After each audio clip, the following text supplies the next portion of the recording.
レッスン1、春の大掃除。こんにちは、アンナ。ついに春が来たことに気づきましたか？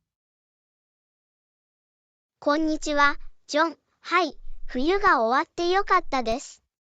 天気はだんだん暖かくなってきている。絶対に、春の訪れとともに、家で春の大掃除を徹底しようと思っています。それは素晴らしいアイディアだ。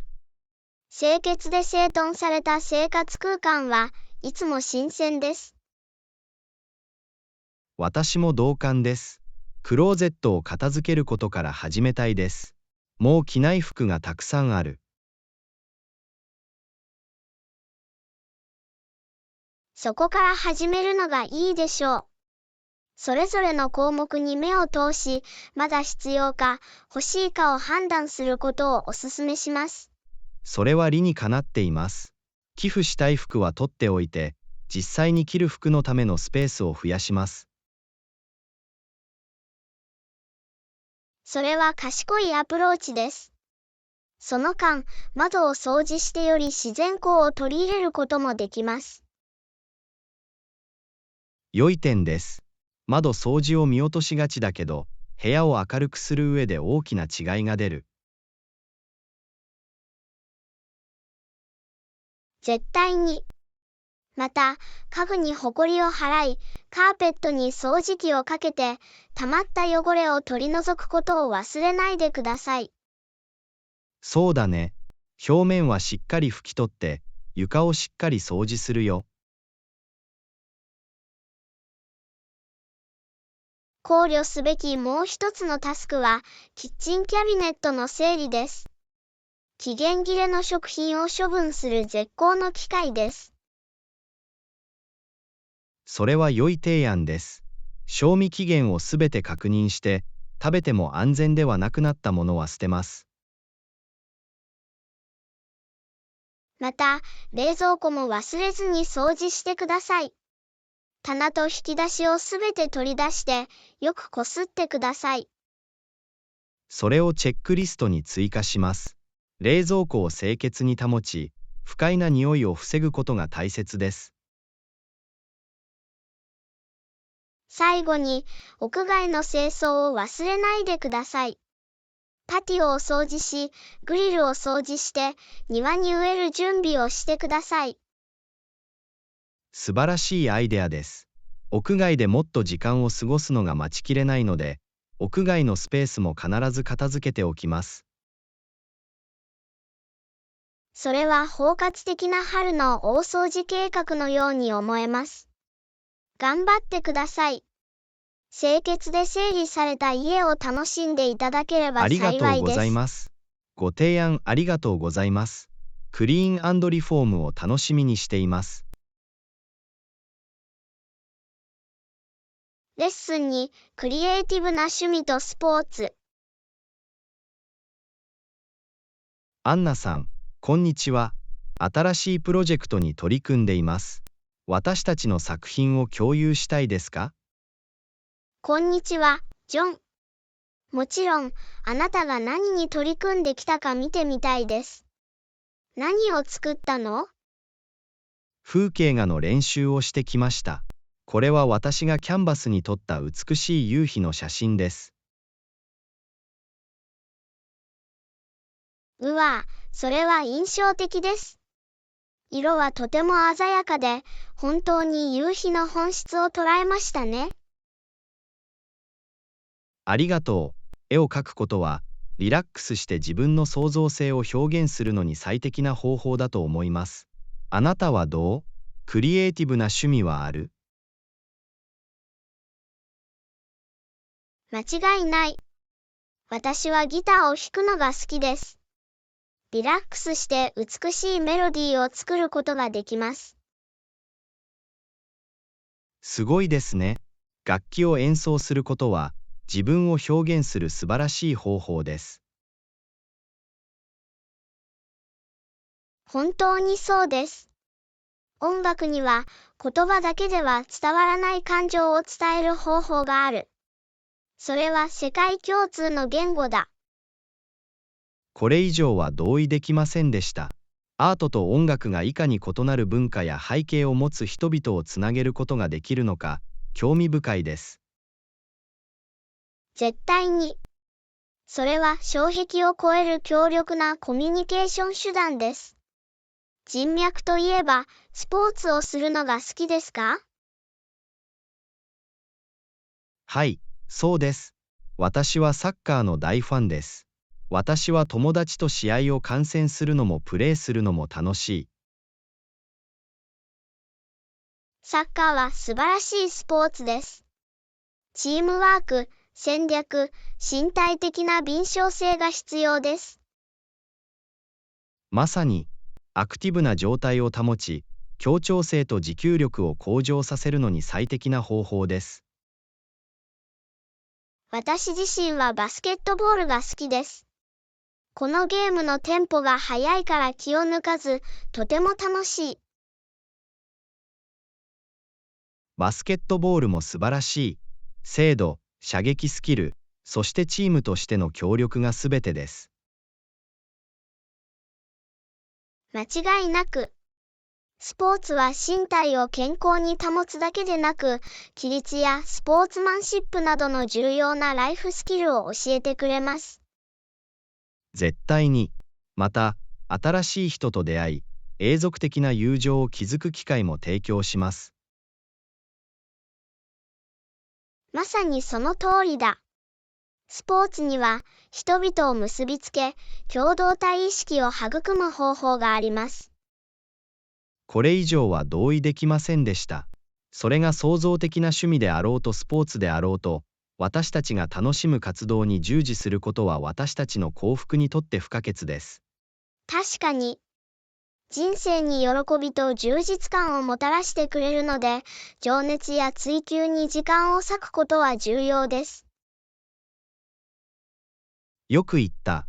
これからも想像力を育み、趣味やスポーツを通してアクティブでいましょう。絶対に。自分を表現し、健康を維持するための新しい方法を模索し、発見し続けましょう。楽しみです。共有してくれてありがとう。クリエイティブな趣味やスポーツへの愛について聞いて、とても刺激的でした。レッスン3、ストレス管理。こんにちは、アンナ。今日はどうですか？さっきは少しストレスを感じていたようだね。こんにちは、ジョン。はい、実は少しストレスを感じています。最近はいろんなことが起こっている。わかりました。ストレスに圧倒されることもある。何が気になってるの？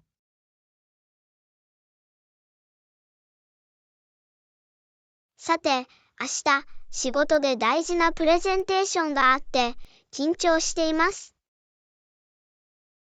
それには共感できるよ。プレゼンテーションは神経をすり減らすものだ。準備が重要であることを忘れないでください。そうだね。それに取り組んできたけど、まだいくつか仕上げないといけないことが残っている。深呼吸をして、それを小さなタスクに分解してください。集中力を保つのに役立ちます。それはいい考えだ。残っているタスクに優先順位をつけて、一つずつ取り組んでいきます。休憩を取ることも重要です。リラックスして充電する時間をとってください。はい、私はそれを忘れがちです。散歩など、好きなことをするために短い休憩を取るつもりです。ウォーキングは心をすっきりさせ、ストレスを軽減するのに最適な方法です。身体の健康にもいいですよ。絶対に。運動はエンドルフィンを放出することが知られています。エンドルフィンは気分を改善し、ストレスを軽減します。ストレス軽減といえば、マインドフルネスや瞑想を試したことはありますか？まだ聞いたことがありませんが、彼らについて素晴らしいことを聞いたことがあります。それらをどのようにルーティンに取り入れていますか？毎日数分時間をとって、静かに座って呼吸に集中しました。自分を集中させるのに役立ちます。それはシンプルで効果的ですね。試してみて、リラックスに役立つかどうか見てみます。試してみる価値はあります。さらに、自分のストレスについて誰かに話すことで、貴重なサポートを得ることができます。そうだね。私の懸念を信頼できる友人や家族と共有することで、見通しを立てるのに役立つかもしれません。まさに、時には自分の気持ちを伝え、誰かに聞いてもらうだけで、大きな安心感が得られることもあります。あなたのサポートに感謝します。話せる人がいると分かって安心しています。どういたしまして。覚えておけ、この件に関わっているのはあなただけではない。私たちはみんな、時々ストレスを経験します。それを思い出させてくれてありがとう。ストレスをうまくコントロールして、ポジティブでいられるように頑張ります。それが精神です。一歩ずつ進めていけば、きっと素晴らしいプレゼンテーションができると思います。私を信頼してくれて感謝します。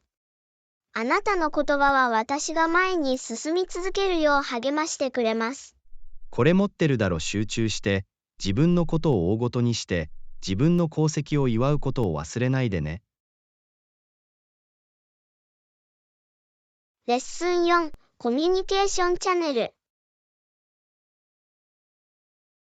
アンナさん、こんにちは。チャットボットやソーシャルメディアの台頭により、コミュニケーションがどのように変化したかに気づきましたか？こんにちは、ジョン。絶対に。チャットボットとソーシャルメディアは、私たちが他の人とつながる方法に革命をもたらしました。チャットボットが即時の応答と支援を提供し、コミュニケーションをより効率的にできるのは興味深いことです。間違いない。24時間365日対応で、簡単な問い合わせにも対応できるため、人間のエージェントはより複雑な問題に専念できます。それは本当です。長い行列に並ぶことなく、情報やサポートに素早くアクセスできると便利です。ソーシャルメディアはコミュニケーションも変えました。これにより、世界中の人々とつながることができます。絶対に、数回クリックするだけで、思考、経験、写真を共有して、幅広い視聴者に届けることができます。そして、それは個人的なつながりだけではありません。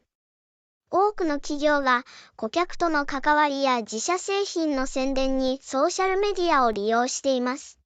そうだね。ソーシャルメディアプラットフォームは、大規模な顧客ベースにリーチできる強力なマーケティングツールを提供します。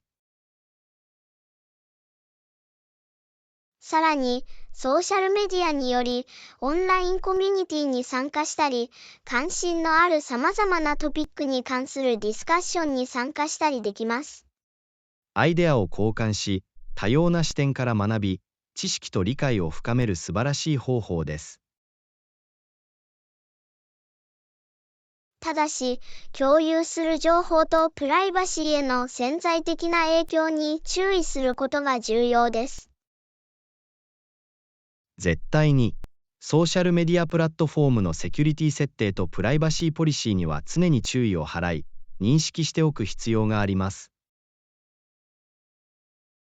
考慮すべきもう一つの側面は、書面によるメッセージによる誤解の可能性です。明確かつ簡潔にすることが重要です。それは本当です。非言語的な手がかりがないと、メッセージが誤って解釈され、誤解を招く恐れがあります。絵文字や GIF はテキストベースの会話に文脈やトーンを加え、表現力を高めるのに役立ちます。間違いなく、視覚的な要素はオンラインコミュニケーションを強化し、より魅力的で楽しいものにすることができます。また、強固な関係を築くには、対面でのコミュニケーションや電話が依然として重要であることも言及する価値があります。絶対に、直接交流することで、理解が深まり、感情をより効果的に伝えることができるようになります。今日のデジタル時代において有意義なつながりを維持するには、様々なコミュニケーションチャンネルの使用のバランスを取ることが重要です。これ以上は同意できませんでした。従来のコミュニケーションの形式も大切にしながら、これらのツールを適応させて活用することが重要です。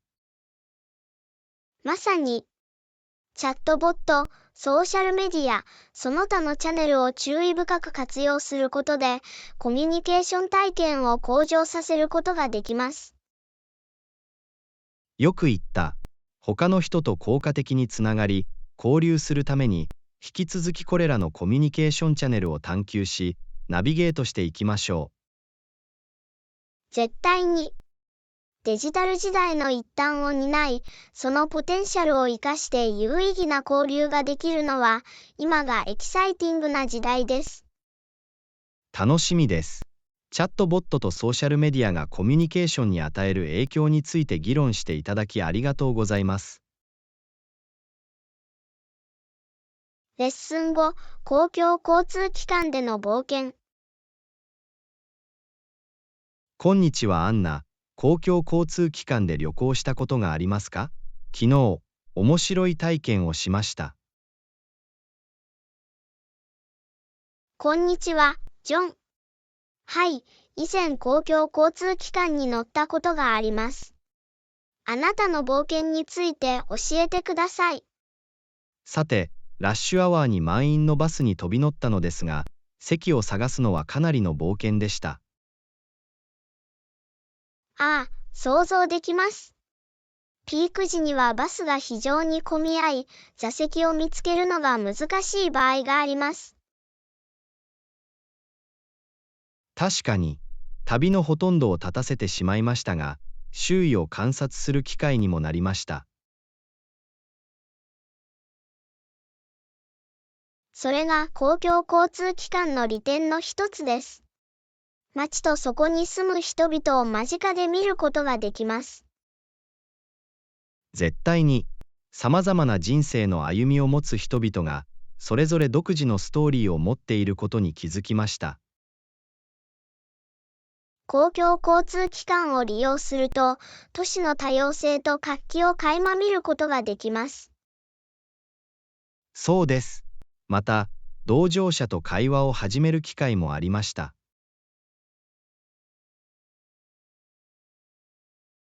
それは素晴らしい。公共交通機関は、思いがけない交流や新しいつながりが生まれる場所になり得ます。はい、旅の途中で彼らの経験を聞いたり、何か新しいことを学んだりするのは魅力的でした。公共交通機関は、私たちの学びと視野を広げる素晴らしい源となり得ます。間違いない。さらに、公共交通機関での移動は、多くの場合、他の交通手段よりも手頃な価格です。これは大きな利点です。これにより、より幅広い人々が利用できるようになります。絶対に、交通渋滞の緩和に役立ち、より持続可能な環境に貢献します。公共交通機関を利用することは、個人と地域社会の両方に利益をもたらす責任ある選択です。私も同感です。また、ライドを楽しみながら、リラックスして誰かに運転を任せるチャンスでもあります。それは本当です。読書に追いついたり、音楽を聴いたり、ちょっと時間をとってリラックスしたりできます。道路に集中しなければならない車の運転とは違った体験です。公共交通機関は自由感があり、周囲に没頭することができます。はい。駐車の手間や交通渋滞に巻き込まれることなく、街を探索するのに最適な方法です。絶対に。様々な地域やランドマークをナビゲートすること自体が冒険です。まあ、公共交通機関での旅行はかなりの経験になるかもしれません。ぜひ試してみてくださいね。ありがとう。あなたの話にインスパイアされて、公共交通機関を使って街を探索しようと思いました。ワクワクしますね。それを聞いて嬉しいよ。公共交通機関での冒険を楽しんで、忘れずに旅を楽しんでください。レッスン6、料理の創作。アンナさん、こんにちは。新しいレシピを試してみようと思っています。それは素晴らしいことだね。どんな材料が必要か？こんにちは、ジョン。喜んでお手伝いします。美味しいパスタ料理には、パスタ、オリーブオイル、ガーリック、トマト、バジル、パルメザンチーズが必要です。美味しそう。特定の種類のパスタが必要ですか？それともどんな種類のパスタでもいいですか？どんな種類でも構いませんが、このレシピではスパゲッティまたはペンネが人気があります。素晴らしい。トマトはどう？新鮮なものを使うべきか、それとも缶詰にするべきか。フレッシュトマトはフレッシュな味わいには理想的ですが、フレッシュトマトがない場合は缶詰のトマトも使えます。知っておくと良い。バジルはどう？他のハーブで代用できますか？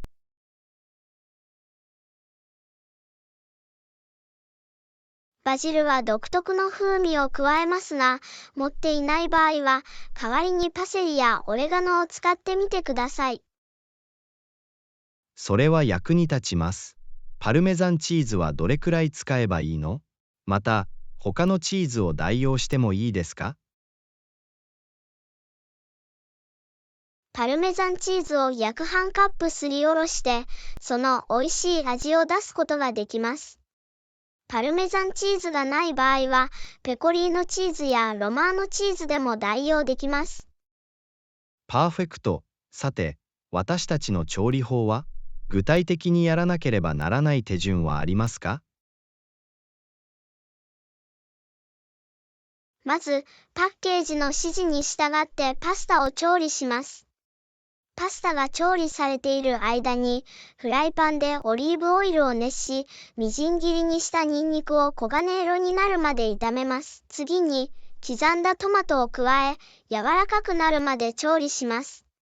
最後に、調理したパスタにトマトの混合物を入れ、バジルとすりおろしたパルメザンチーズを振りかけます。比較的簡単に聞こえます。やってみることにワクワクしています。他に心に留めておくべきことはありますか？はい、好みに応じて塩コショウで味付けすることを忘れないでください。少し熱が欲しい場合は、赤唐辛子フレークを一つまみ加えることもできます。わかった。レシピを教えてくれてありがとう。ご協力に感謝します。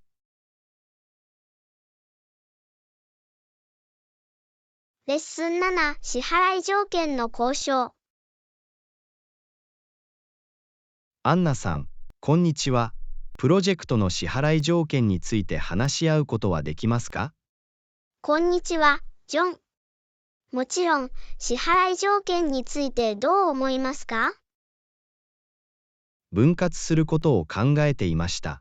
そうすれば、キャッシュフローをより適切に管理できます。どう思いますか？それは理にかなっているように聞こえます。どのくらいの期間で何回分割払いを提案していますか？それを3分割して、プロジェクトの開始日から毎月支払うことを考えていました。それでうまくいきますか？3ヶ月にわたる3回の分割払いは管理しやすいはずです。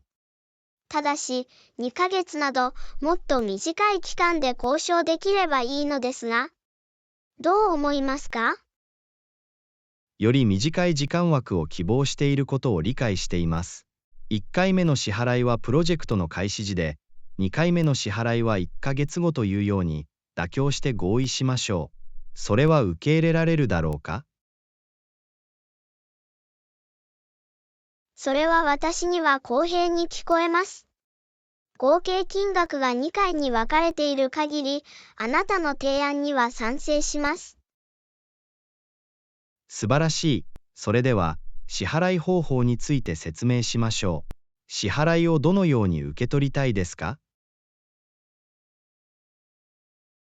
銀行振込は便利で安全なので好きです。支払いのために銀行振込を直接設定できますか？絶対に。銀行振込は私にとってもうまくいきます。銀行口座情報を交換でき、スムーズな取引プロセスを保証できます。それは私にとってはうまくいきます。銀行口座情報を安全に交換しよう。また、両当事者の財務情報を保護する条項を契約に含めることもできます。それは賢明な提案です。データセキュリティを優先し、契約には機密保持条項を含めるべきです。必ず含めておきます。守秘義務の面にご注意いただきありがとうございます。個人情報と財務情報を保護することは非常に重要です。私は完全に同意します。私たちは、専門的で安全な仕事上の関係を確保したいと考えています。合意された支払い条件と機密保持条項を盛り込んだ契約書を作成します。契約書の準備を率先してくださってありがとうございます。完了したら、署名する前に確認できるように共有してください。そうします。数日以内に契約書を送って確認してもらいます。他に提案や懸念がある場合は、お知らせください。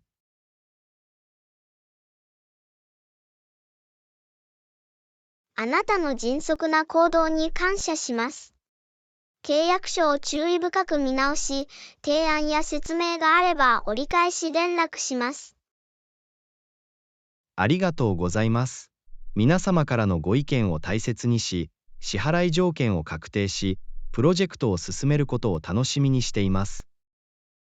同様に、あなたの協力とプロ意識に感謝します。協力して成功させましょう。絶対に、これを実りあるパートナーシップにしましょう。すぐに契約書について連絡します。良い一日を。レッスン8、パインビュー国立公園の探検。こんにちは、アンナ。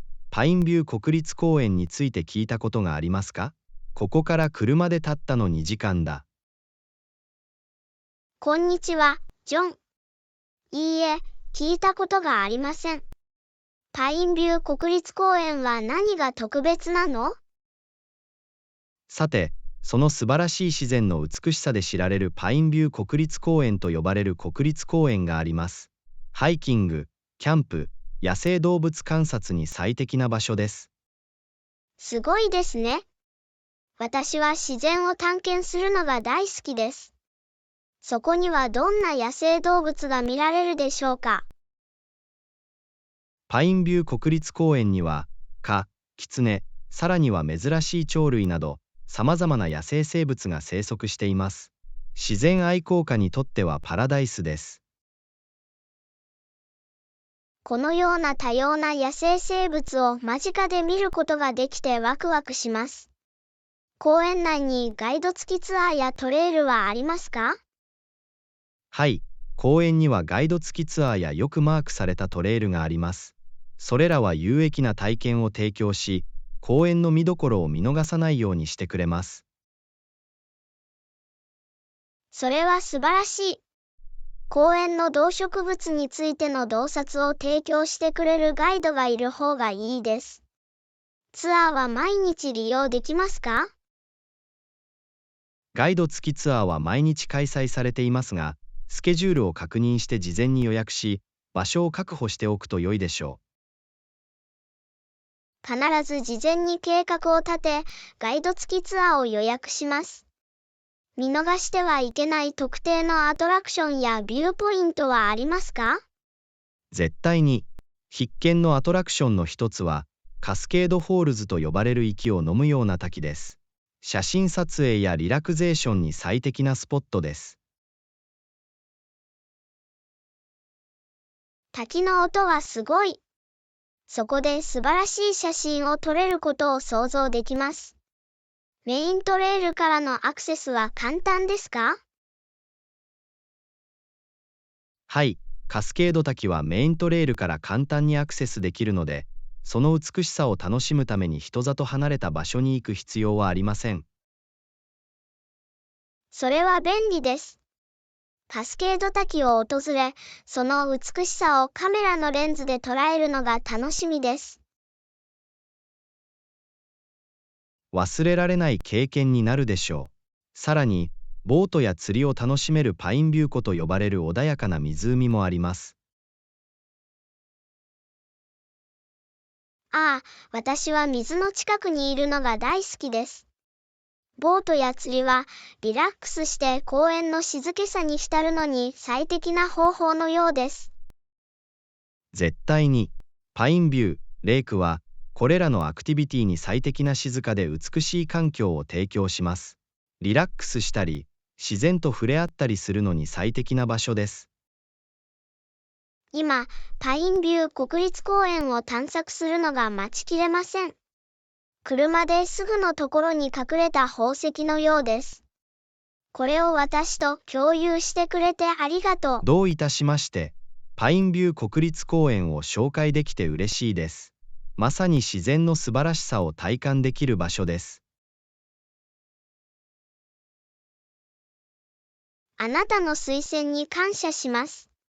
早めに旅行を計画して、パインビュー国立公園の美しさに浸りましょう。間違いなく、それを実現させて、自然の素晴らしさの中で忘れられない思い出を作りましょ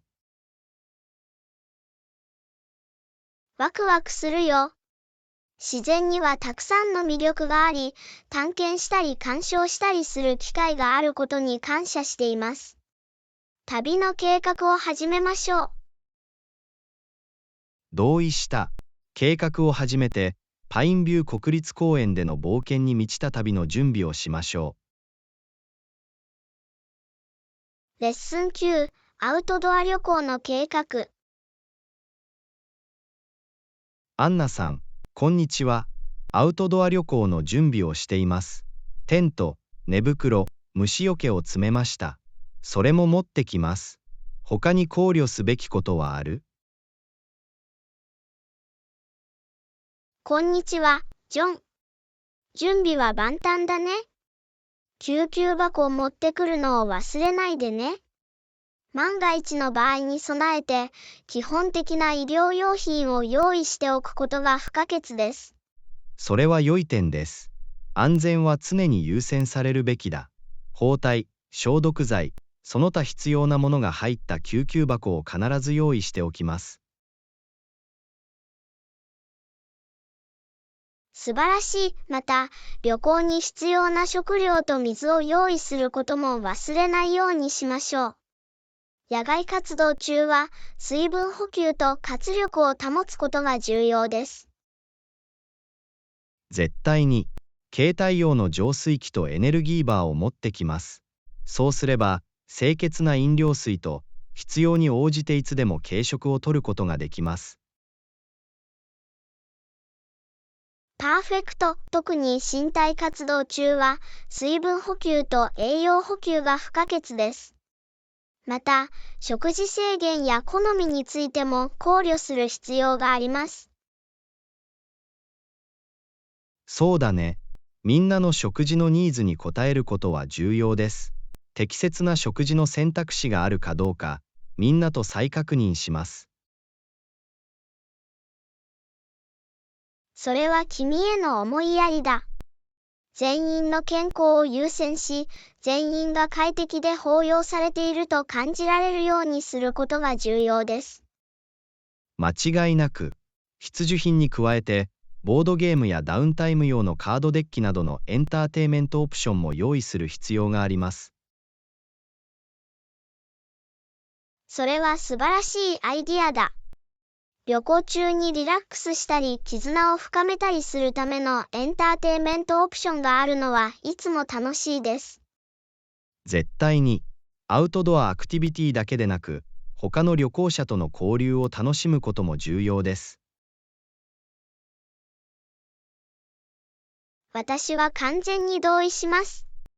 旅を成功させるには、目的地だけでなく、一緒にいる人々との思い出作りも重要です。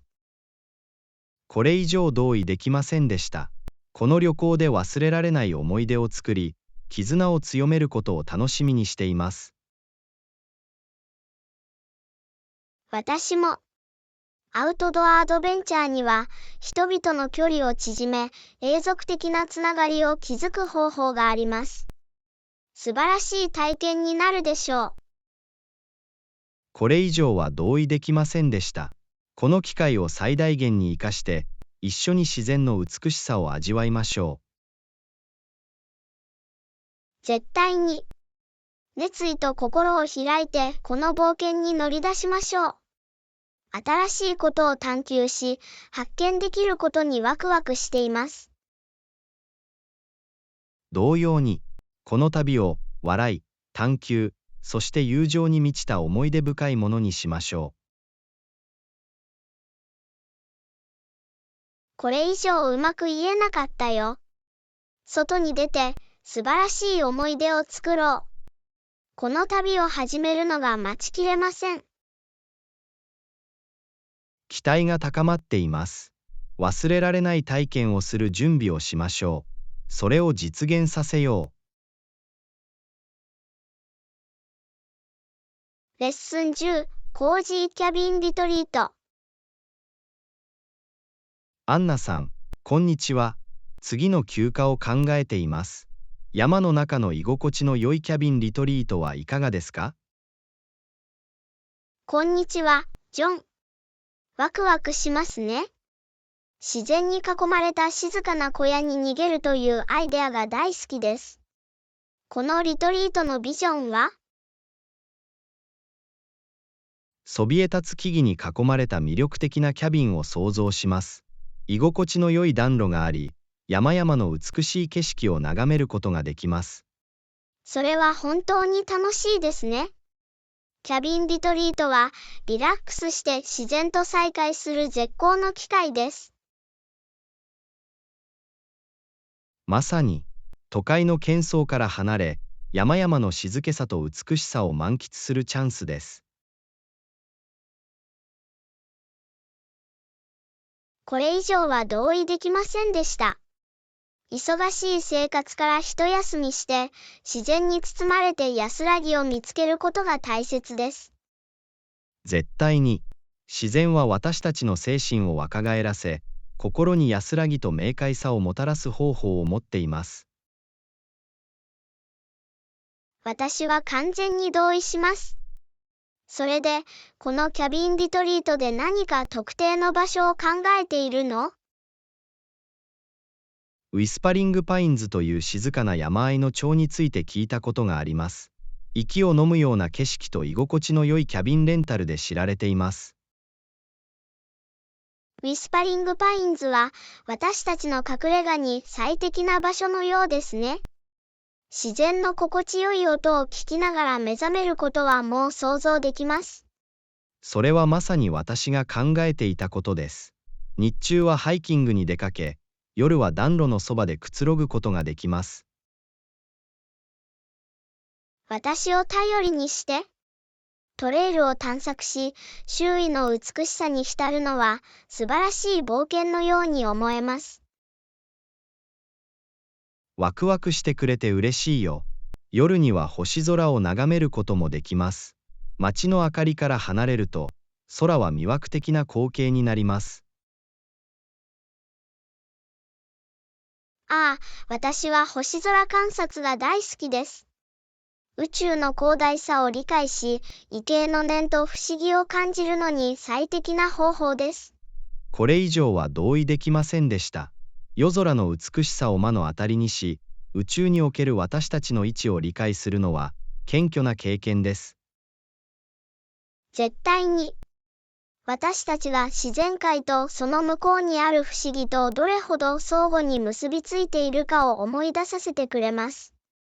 確かに、日中は町を探索したり、地元のお店を訪れたり、居心地の良いレストランで美味しい食事を楽しんだりできます。それは冒険とリラクゼーションの完璧なブレンドのように思えます。町を探索すると、地元の文化や料理を味わうことができます。絶対に、新しい経験に没頭し、さまざまな伝統について学ぶのはいつも魅力的です。これ以上は同意できませんでした。旅をすることで視野を広げ、周囲の世界をより深く理解することができます。よく言った。この居心地の良いキャビンリトリートは、まさにそのための絶好の機会を与えてくれると思います。これ以上ワクワクしないよ。このリトリートを計画して、ウィスパリングパインズの静けさの中で美しい思い出を作りましょう。あなたが参加してくれてワクワクしています。このリトリートは日常からの素晴らしい脱出となるでしょう。それを実現させよう。絶対に。このリトリートを現実のものにして、リラクゼーション、冒険、そして自己発見の忘れられない旅に出ましょう。これ以上は同意できませんでした。自然の美しさに包まれて、素晴らしい体験をする準備をしてください。ウィスパリング、パインズ、さあ来た。レッスン11、植物ケアのヒント。こんにちはアンナ。私たちの植物は順調に育っていることに気づきました。はい、コンテナが大きくなったら、必ず植え替えてください。こんにちは、ジョン。そうですね。私たちの植物は繁栄しています。植物の継続的な成長と健康を確保するには、植え替えが不可欠です。いつ植え替えを始めるべきですか？正しく行うためのコツはありますか？根に縛られているように見える場合、または現在の鉢が小さすぎて成長できない場合は、植物を植え替えるのが最善です。ヒントとして、私たちにできることは次の通りです。では、植物を植え替える最初のステップは何でしょうか？まず、現在のポットより少し大きい新しいポットを選択する必要があります。浸水を防ぐため、排水穴が必要です。わかった。じゃあ、新しいポットができたら、次のステップは何だ？植え替える前に、そこに小さな石や壊れた陶器を重ねて新しい鉢を準備する必要があります。これは排水に役立ちます。それは良いヒントです。根腐れを防ぎ、植物全体の健康を確保するには、適切な排水が不可欠です。絶対に。さて、今度は現在の鉢から植物を取り出す時です。側面を軽く叩いて土をほぐし、慎重に持ち上げます。古い土をすべて取り除くべきですか、それとも一部を残すことができますか？新鮮な培養土用のスペースを作るために、古い土の約3分の1を取り除くのが最善です。これにより、栄養分が補給され、水はけが良くなります。それは理にかなっています。では、どのタイプのポッティングミックスを使うべきでしょうか？私たちが持っている植物の種類に合わせて特別に配合された水はけの良い培養土を使用する必要があります。必要な栄養素を供給してくれます。知っておくと良い。培養土を加えたら、すぐに植物に水をやる必要がありますか？植え替えた後、植物に水をやるのが最善です。これにより、土壌が落ち着き、根と新しい混合物との接触が良好になります。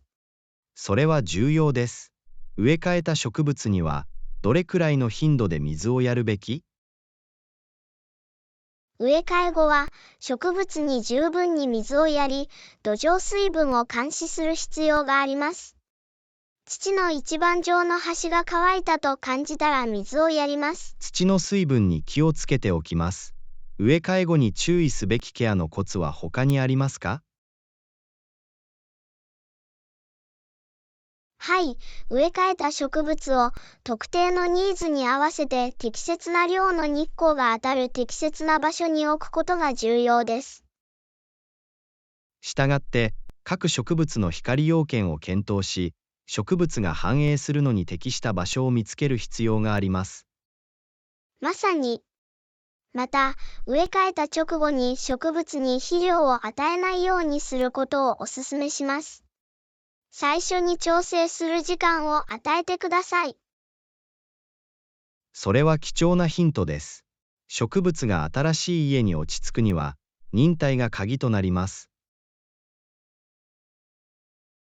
絶対に。これらの手順に従い、適切なケアを行うことで、植え替えられた植物は繁栄し、成長し続けるはずです。ご指導ありがとうございます。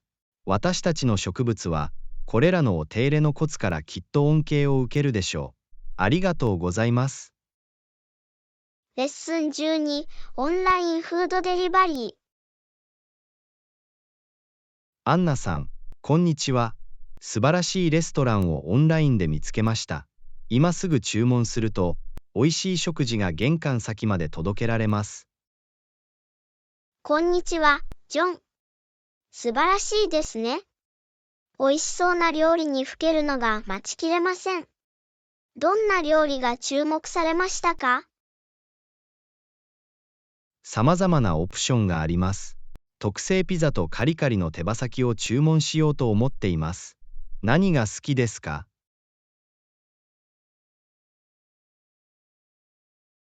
ああ、ピザと手羽先は完璧ですね。ガーリックブレッドと爽やかなサラダも食べたいです。それも注文に加えてみましょう。素晴らしいアイデアです。私たちのお気に入りをすべて揃えた完全な食事。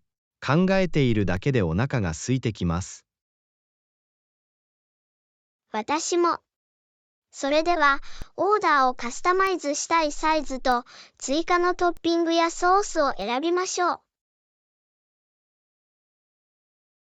絶対に、チーズとペパロニをたっぷり入れた大きめのピザを食べに行きます。そして手羽先には、バーベキューとバッファローソースを混ぜて食べましょう。美味しそう。ガーリックブレッドには、ハーブととろけるモッツァレラチーズを加えましょう。そしてサラダはバルサミコドレッシングが好きです。完璧な選択です。私たちの注文は、楽しいフレーバーの組み合わせになります。さあ、レジに進みましょう。承知しました。配送先の住所を入力し、支払い方法を選択します。代金引換とオンライン決済のオプションを提供しています。便宜上、オンライン決済オプションを使用しましょう。注文が完了すると、進捗状況を追跡し、到着を心待ちにできます。ワクワクしそうですね。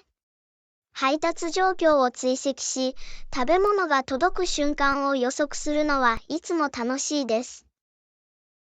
確かに、それは期待を高め、体験全体をさらに楽しくします。私たちが選んだ料理の味と香りを体験するのが待ちきれません。五感を刺激するごちそうになりそうです。絶対に。そして一番すごいのは、自宅でくつろぎながらこの料理の冒険を楽しむことができることです。それがオンラインフードデリバリーの魅力です。レストラン体験を玄関先まで届け、便利で楽しいものにしてくれます。これ以上は同意できませんでした。家を出ることなく、自分へのご褒美やさまざまな料理を試す素晴らしい方法です。オンラインのフードデリバリーが提供する便利さと多様性に感謝しています。現代の贅沢品は私たちの食事体験をより一層引き立ててくれます。私も同じように感じます。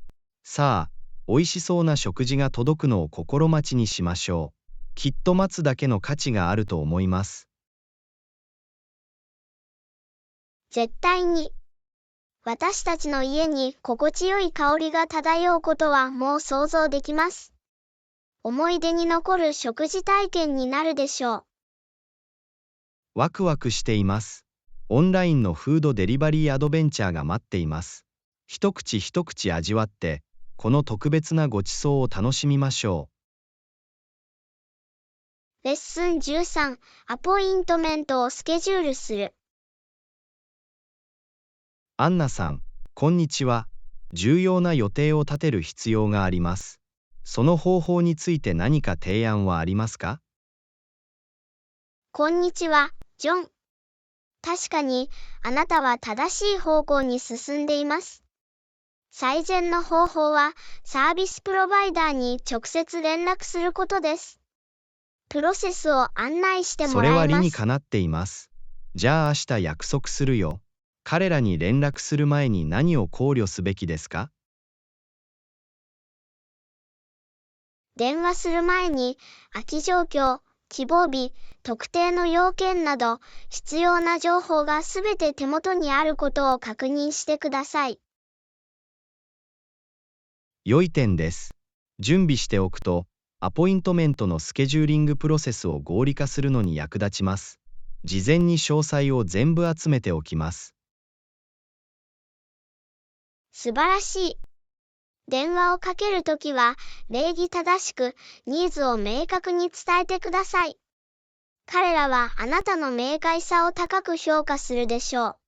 それを心に留めておくよ。礼儀正しさと明確なコミュニケーションは、すべての職業上の交流において重要です。絶対に。さて、あなたが彼らと話すとき、彼らの空き状況を尋ね、彼らがあなたの希望の日程に対応できるかどうかを確認してください。これは重要なステップです。予約が双方にとってうまくいくようにするには、お互いに都合の良い日付を見つけることが不可欠です。まさに。ご希望の日付に空きがない場合は、ご自身とサービスプロバイダーにとって都合の良い代替オプションを検討してください。このような状況では、柔軟性が鍵となります。オープンマインドを保ち、必要であれば他の日程も検討します。素晴らしい考え方。日時を決めたら、場所、期間、必要な準備などの詳細を確認します。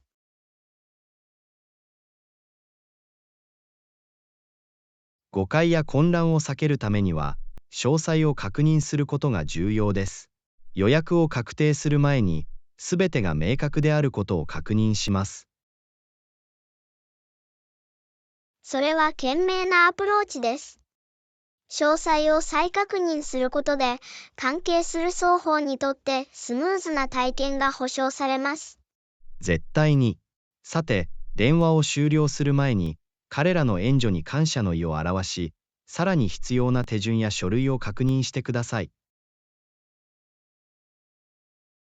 感謝の気持ちを表し、彼らの助けを認めることは礼儀正しいジェスチャーです。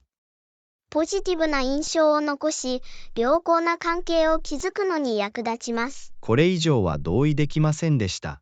感謝の気持ちは、サービスプロバイダーとの良好な関係を育むのに大いに役立ちます。確かに、これらのヒントを念頭に置いておけば、スムーズかつ効率的に予約を組むことができると確信しています。ご指導ありがとうございます。あなたのアドバイスは非常に貴重です。明日のアポを取るときに実践するよ。レッスン14、生産性のヒント。アンナさん、こんにちは。最近、仕事に少し圧倒されています。生産性を高める方法について何か提案はありますか？こんにちは、ジョン。短い休憩を取ると、実際に生産性が向上します。5分間の休憩をルーチンに取り入れることを考えたことはありますか？それは面白いアイディアだ。ずっと休憩を取るのをためらっていたけど、やってみるかもしれない。どのように役立ちますか？さて、短い休憩は心をすっきりさせ、エネルギーを充電するのに役立ちます。燃え尽き症候群を防ぎ、仕事に戻る時の集中力を高めます。そのメリットが分かりました。一日を通して生産性を維持するためのシンプルで効果的な方法のように思えます。絶対に。仕事と休息のバランスを見つけることがすべてです。短い休憩は生産性レベルを維持するのに役立ちます。それは理にかなっています。では、これらの短い休憩中に、それらを最大限に活用するためにどのようなアクティビティをお勧めしますか？様々なアクティビティを試すことができます。ストレッチをしたり、散歩したり、呼吸法をしたり、音楽を聴いたりすることもできます。それらは素晴らしい提案です。身体の動きやリラクゼーションのテクニックを身につけると、心身ともにリフレッシュできます。正確に。様々なアクティビティを試して、その短い休憩中に自分に最適なアクティビティを見つけてください。絶対にやってみます。仕事のルーチンに短い休憩を取り入れるのは、シンプルだけど効果的な戦略のように思える。それが精神です。生産性とは、ノンストップで仕事をすることだけではなく、自分を大切にすることでもあることを忘れないでください。私も同感です。職業上の責任と並行して、セルフケアと健康を優先することが重要です。絶対に。短い休憩を取ることで、全体的に集中力が高まり、活力が増し、生産性が高まるでしょう。潜在的なメリットがわかります。これからは、これらの短い休憩を毎日の仕事のルーチンに取り入れていくつもりです。それは素晴らしいです。一貫性が鍵であることを忘れないでください。それを習慣にすれば、長い目で見れば報われるでしょう。この貴重な生産性のヒントを共有していただきありがとうございます。アドバイスや指導に感謝します。レッスン15、色の選択。アンナさん、こんにちは。T シャツかポロシャツのどちらかで、新しいシャツを購入する予定です。どの色が好き？特におすすめはありますか？こんにちは、ジョン。さて、シャツに関しては、個人のスタイルや場面次第です。普段はどんな色を着るのが好きですか？私は何か違うことを試してみたいと思っています。普段は黒や白のような中間色を選びますが、新しい選択肢を模索したいと思っています。それは素晴らしいです。青の色合いを考えてみてはいかがですか？用途が広く、色合いによってはカジュアルにもドレッシーにもなります。ブルーは面白そうですね。どんな青の色合いがおすすめですか？ライトブルー、ネイビーブルー、またはその中間の何か？ライトブルーはフレッシュでリラックスした雰囲気に、ネイビーブルーはよりフォーマルで洗練されています。実現したい雰囲気次第です。なるほど。ライトブルーはカジュアルに、ネイビーブルーはフォーマルな場面に、そのことを念頭に置いて決断します。それは計画のように聞こえます。考慮すべきもう一つの色は濃い緑色です。ちょっと型にはまらないですが、ファッション性を強く主張できます。ディープグリーンはユニークに聞こえます。今まで着たことのない色ですが、自分のコンフォートゾーンから出て試してみたいと思います。それが精神です。新しい色を試してみると、楽しくてリフレッシュできます。あなたにぴったりの新しいお気に入りが見つかるかもしれません。新しい可能性を探求できることにワクワクしています。色を変えるだけでスタイルや見た目が変わるなんて驚きです。絶対に。服の選択は、私たちが世界に自分自身をどのように表現するかに大きな影響を与える可能性があります。その中で色が重要な役これ以割を果上はたします。同意できませんでした。あなたの提案や洞察に感謝します。彼らは私にシャツの色を選ぶ際に新鮮な視点を与えてくれました。どういたしまして。お手伝いできて光栄でした。忘れないでほしいのは、一番大切なことは、自分に自信と快適さを感じさせる色を着ることです。確かに、ファッションの選択に関しては、自信が鍵となります。そのことを念頭に置いて最終決定を下すつもりです。あなたにぴったりのシャツが見つかると思います。クラシックなニュートラルカラーでも冒険的な色でも誇りを持ってきてください。ご支援ありがとうございます。これからいろんなシャツを探しに行ってみます。もしかしたら全く新しいスタイルを発見するかもしれない。幸運を祈ります。ショッピング体験を楽しみ、様々な色を試して楽しんでください。これからのスタイリッシュな一日をお過ごしください。ありがとうございます。よろしくお願いします。パーフェクトなシャツを見つけて、新しいファッションの可能性を取り入れることですね。乾杯。レッスン16、フィットネスルーチン。こんにちは、アンナ。私は実際にはかなり定期的にジムに通っています。ワークアウトのメリットを最大化するためのコツはありますか？こんにちは、ジョン。それは嬉しいよ。重要なヒントの一つは、筋力トレーニングのエクササイズをルーチンに取り入れていることを確認することです。筋力トレーニングだろ？これまでは主に有酸素運動に焦点を当ててきた。筋力トレーニングを追加するとどのようなメリットがありますか？筋力トレーニングは筋肉量の増加に役立ち、その結果、新陳代謝が高まり、運動していない時でもカロリーを消費するのに役立ちます。ああ、なるほど。だから、減量や全体的な体組成の改善に役立ちます。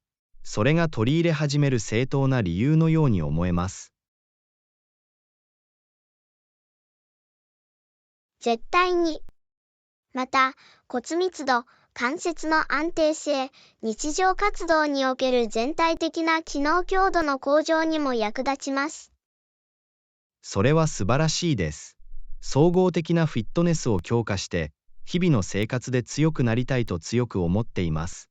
どんな筋力トレーニングがおすすめですか？選択肢はたくさんあります。スクワット、ランジ、腕立て伏せ、プランクなどのエクササイズを試して、様々な筋肉群をターゲットにすることができます。これらのエクササイズはやりがいがありますが、効果的です。やってみて、上達するにつれて徐々に強度を上げていきます。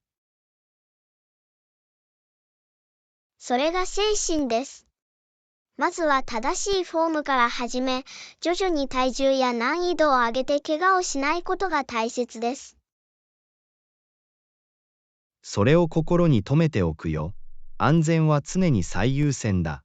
セット数や繰り返し回数について、具体的な推奨事項はありますか？フィットネスレベルと目標によって異なります。一般的には8から12回の繰り返しを2から3セット行うことから始めるのが良いでしょう。わかった。その数字から始めて、必要に応じて調整します。フィットネスに関しては、一貫性が鍵のようです。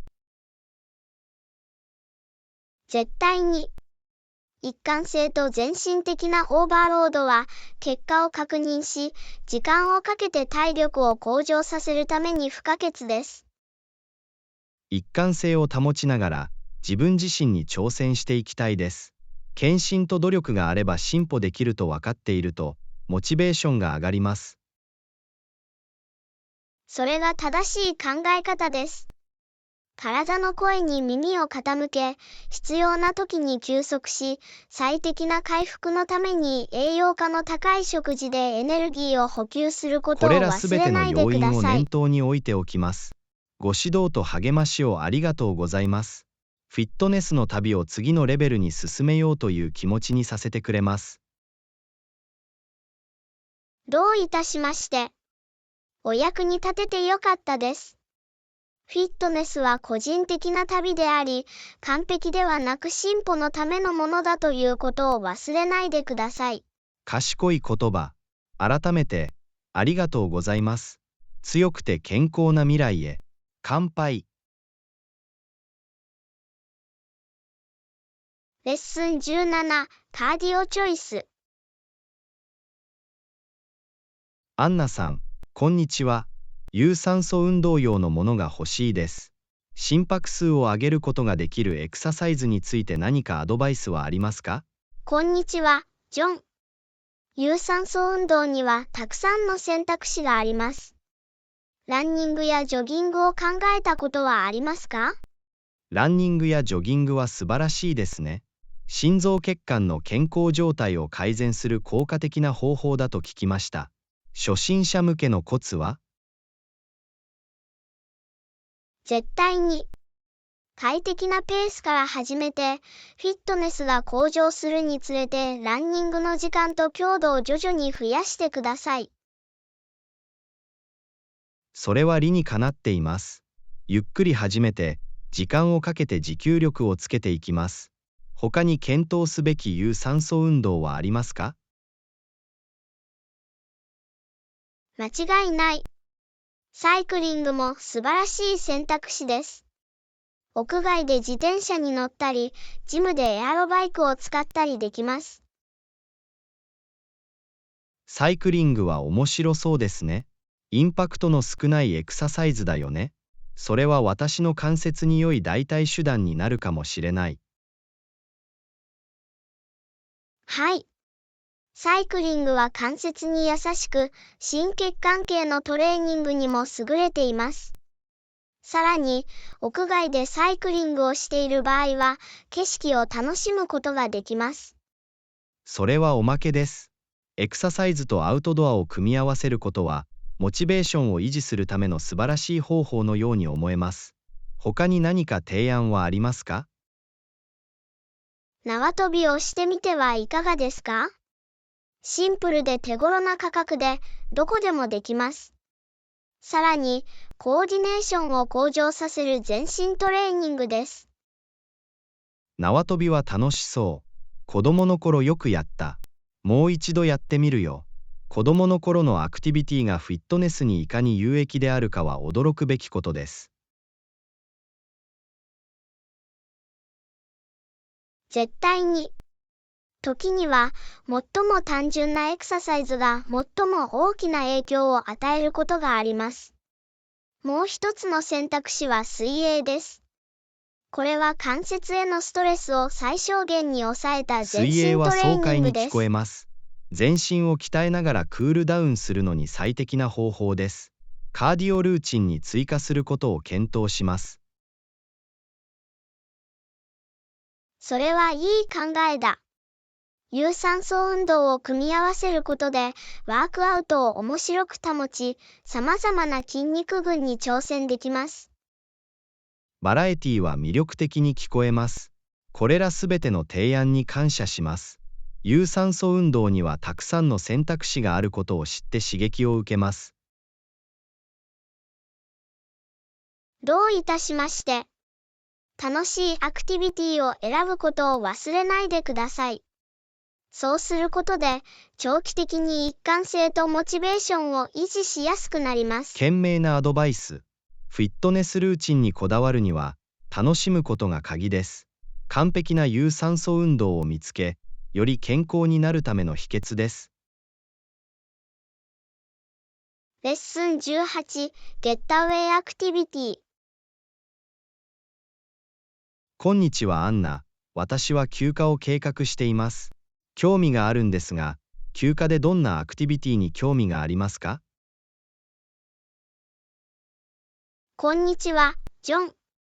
私は冒険とリラクゼーションのミックスを楽しんでいます。ハイキングや自然遊歩道の探索はいつも私のリストの一番上にあります。ハイキングはエキサイティングですね。自然と触れ合い、息を飲むような景色を楽しむのに最適な方法です。おすすめのハイキング先はありますか？絶対に。風光明媚な風景を楽しむなら、ヨセミテやザイオンなどの国立公園を訪れることをおすすめします。素晴らしいハイキングの機会を与えてくれます。それらは素晴らしい場所のように聞こえます。絶対に調べてみます。他にどんなアドベンチャー、アクティビティを楽しんでいますか？私はウォータースポーツのファンです。透き通った海でのシュノーケリングやカヤックは海洋生物を発見できるスリリングな体験です。ウォータースポーツのサウンドは素晴らしいです。水中の世界を探検したり、波の中を滑ったりするのは爽快に違いありません。他に何か提案はありますか？挑戦したいなら、ロッククライミングやジップラインでアドレナリン全開になるかもしれません。限界に挑戦し、恐怖を克服するのに最適です。ロッククライミングとジップラインは冒険的ですね。こうした活動に参加する勇気には感心します。やってみようかと思います。それが精神です。自分のコンフォートゾーンの外に出ることは、信じられないほどの個人的成長と忘れられない経験につながります。私も同感です。新しい冒険を受け入れ、心に残る思い出を作ることが大切です。別の言い方をすれば、リラクゼーション、アクティビティについてはどうでしょうか？リラクゼーションに関しては、ヨガと瞑想を楽しんでいます。リラックスしたり、ストレスを軽減したり、心の平穏を見つけたりするのに役立ちます。ヨガと瞑想は、静けさを見つけるのに最適なアクティビティのように思えます。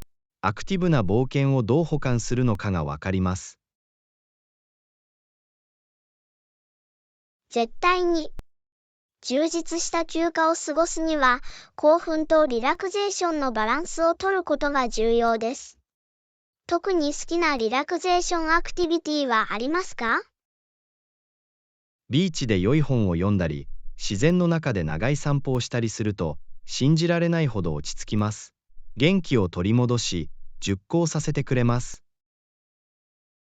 これらはリラックスするための素晴らしい方法です。文学とつながり、自然に浸ることは、心と魂をとても若返らせることができます。これ以上は同意できませんでした。簡単な活動がこんなに多くの喜びと安らぎをもたらすことができるなんて驚きです。あなたの好みを共有していただきありがとうございます。どういたしまして。様々な休暇のアクティビティについて学ぶのはいつも面白いです。あなたの休暇が冒険、リラクゼーション、そして思い出に残る瞬間に満ちていることを願っています。ありがとうございます。よろしくお願いします。忘れられない休暇を計画し、世界が提供する素晴らしいアクティビティをすべて取り入れることを目指しています。